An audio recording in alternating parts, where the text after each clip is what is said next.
paternidade sempre foi um sonho para mim. Então, para mim, é uma realização de um sonho mesmo. Ser pai, ser marido, eu acho que isso também gera o ânguere nas pessoas. Sim. É não encontrar sua missão aqui. A gente está sofrendo por uma geração que está um pouco perdida, né? Com muitas influências e poucas coisas consistentes para poder trazer a verdade daquilo que satisfaz um ser humano. A gente veio com um papel aqui nítido.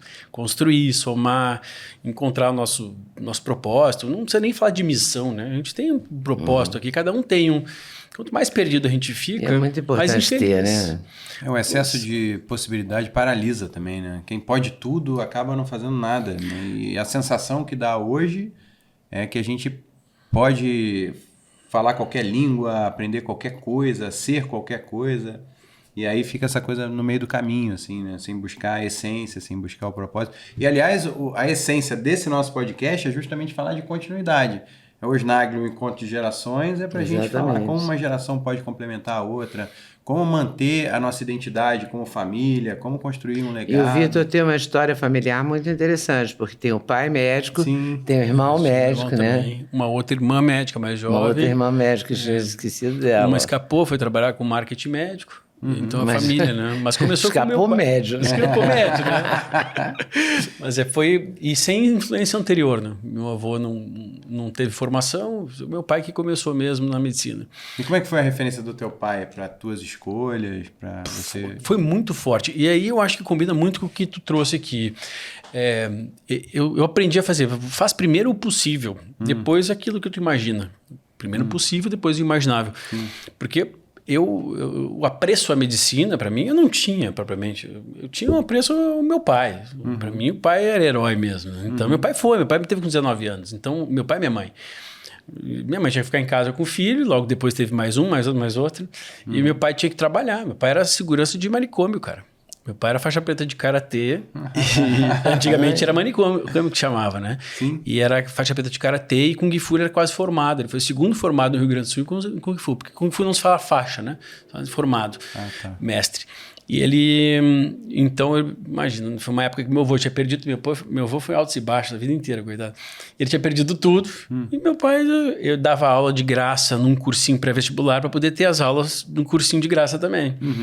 E nisso conseguiu passar em medicina. Só que não tinha nada, né, no bolso, então eu tinha que ir de bicicleta. Tu imagina que é uma distância mais ou menos uns 12 quilômetros da casa. Era um quarto. Ele estava fazendo cardio, ele estava fazendo multitasking, exatamente. Entendeu? Teu pai estava ali fazendo duas tarefas ao mesmo tempo. E aí ele conseguiu durante a faculdade. Era moderno sem saber. E durante a faculdade ele acabou... tendo que trabalhar em conjunto. Quem faz medicina é um pouco mais difícil de conseguir trabalhar paralelamente. Porque tempo integral, muito. Intenso demais. Né? Então era de noite. Ele fez durante muito tempo, aí como estudante de medicina, ele conseguiu uns bicos de auxiliar de enfermagem. Auxiliar de enfermagem é aquele indivíduo, geralmente aquela moça que faz desde a limpeza de fralda até a medicação. Naquela época tinha as UTIs de tuberculose.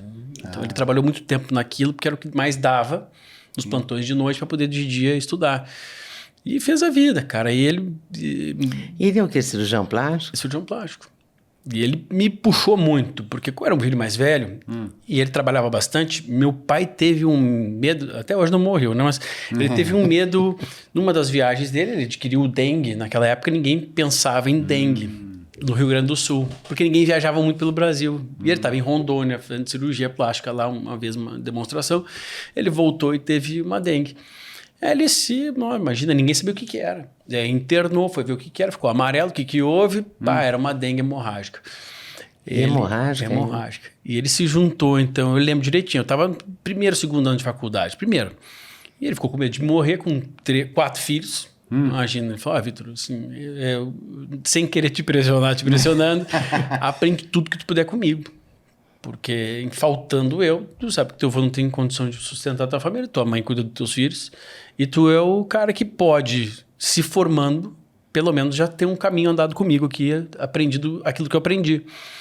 Eu não senti pressão, literalmente não senti mesmo. Eu falei, vou sugar tudo que meu pai sabe, né? Porque meu pai prosperou, vou sugar. E é o que ele falava, pode ser que tu não goste de cirurgia plástica e vai escolher fazer outra coisa, mas aqui é um caminho garantido. Porque se tu aprender o que eu faço e fizer bem o que eu faço, Aqui você não morre de fome e teus irmãos também não. Então pense que você é o filho mais velho. E eu entendi bem esse recado, porque realmente esse excesso de possibilidades poderia me dar a possibilidade. Eu gosto de música. Pô, podia ser música. Minha mãe é cantora lírica. Eu podia fazer música, eu podia fazer... Gosto de lutar, O meu dom poderia ficar ali em segundo plano, daquele esforço que eu tinha que ter para garantir que as coisas iam acontecer para minha vida. Até pelo sustento da família. Meu pai não morreu, eu acabei fazendo cirurgia plástica e depois da cirurgia eu escolhi. Eu falei, bom, agora eu posso escolher não viver da cirurgia plástica porque me encantei com essa outra área em virtude de um diagnóstico de déficit de atenção. Ah, tá. Porque quando você foi diagnosticado? eu fui diagnosticado. O que me tirou da cirurgia, porque a cirurgia plástica para mim estava muito cômodo, né? Depois eu estava trabalhando junto com meu pai, numa clínica que ele tinha particular de cirurgia plástica, com o sobrenome dele, então para mim era muito cômodo. Mas era desconfortável ao mesmo tempo para mim, porque o centro cirúrgico me deixava cansado, fadigado. E era uma fadiga mental, porque eu saía dali, eu não entendia por que a monotonia me dava uma inquietude e uma moleza, como se fosse uma preguiça. Fui procurar muitos médicos, e naquela época tive condição de nos que são considerados os grandes nomes nessa área, que ainda são, e eu categoricamente passei por outros endocrinologistas, passei por médico também na época, mas não tinha problema nenhum. Assim, não tinha problema metabolicamente nenhum. Claro que os exames eram aqueles, né? Era colesterol e tal. E eu até dava risada, porque eu falei assim, mas eu como tudo errado e meus exames estão bons. Só olhavam colesterol, fígado e tal. Perspectiva de ausência de doença. Você não tinha nenhuma doença, exatamente. Então você estava bem. Ninguém me perguntava o que eu comia também. Né?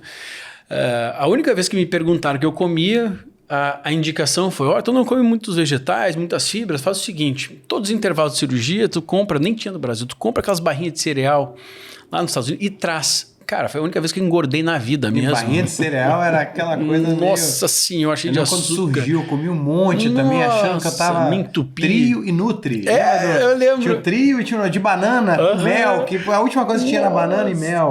Nos Estados Unidos tinha uma que era uma verdinha, cara, então eu achei massa. Eu lembro dessa. Nossa, eu trouxe caixas. Que era meio durinha assim, essa aí, cara, mas crocante. Engordei, que feito. E eu não entendia o que aconteceu comigo, eu tô fazendo o que o endocrinologista me mandou fazer, eu tô piorando. Saudável. Ainda ficava cansado. E aí que depois disso eu fui... na medicina é engraçado. Quando você não acha um problema metabólico, você é considerado... Provavelmente é a tua mente.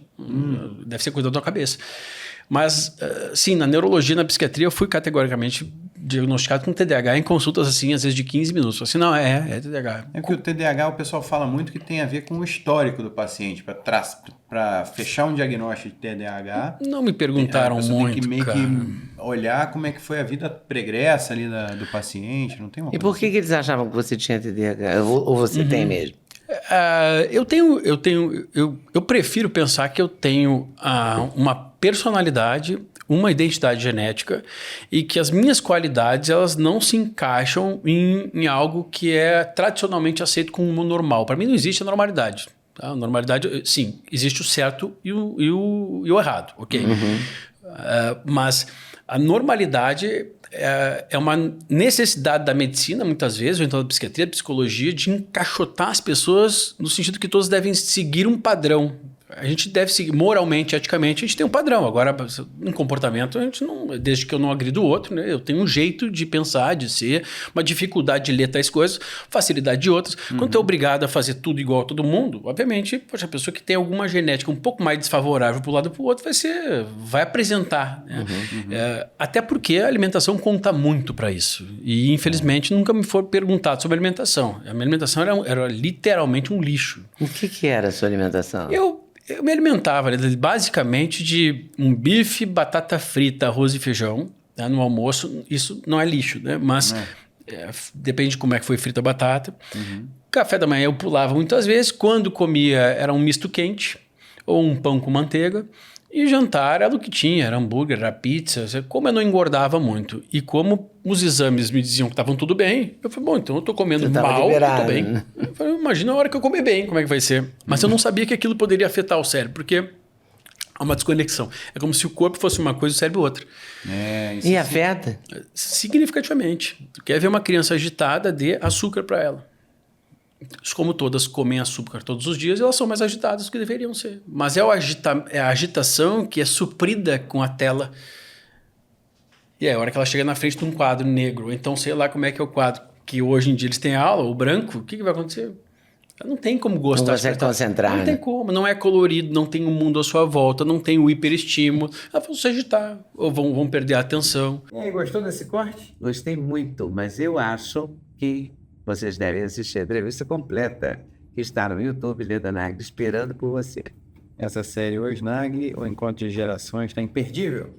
Vale a pena conferir, hein? Com certeza. Se Deus quiser.